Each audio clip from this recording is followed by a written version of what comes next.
Assalomu alaykum. Hurmatli mahallamiz fuqarolari. Hop, biz Proman xodimlari, ismim Jahongir. Mahalla banklar bo'limida ishlaymiz. Qisqacha sizlarga shu kirdilarni bir tushuntirishga keldik bir. Hop, bitta proyektlarimiz bor, aytsak, 25 million kiritimiz bor. Biznes maqsadi nomi. Muddati 3 yillik. Yillik foiz stavkasi 25%. Muayyan bir maqsadga ishlab chiqarish xizmat ko'rsatishga beriladi bu.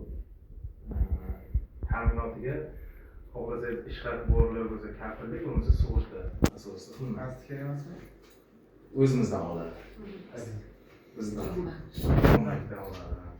Ikkinchi proyektimiz bor, mahalla loyihasi bor, summasi 50 million. Bu ham xuddi shunday yillik foiz stavkasi 25.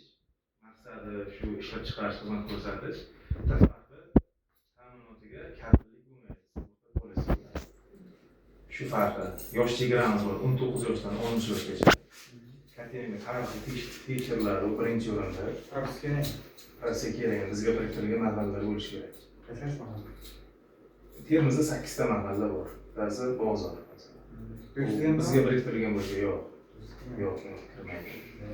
Keyin ish haqiga mikroqarzlarimiz bor, garoy evaziga bor. Agar tarixi chorniy bo'lsa, 32% dan biz 100 milliongacha kiritib qilib olamiz. Garoy evaziga noturar joy, avtotransportdan 25-26 bo'lishi kerak. 24 dan o'tmaydi. Shular bor. Shular bor. Agar biron kishi olishga qiziqish bildirsa, mahalla uchrashasizlar, agentlik bor.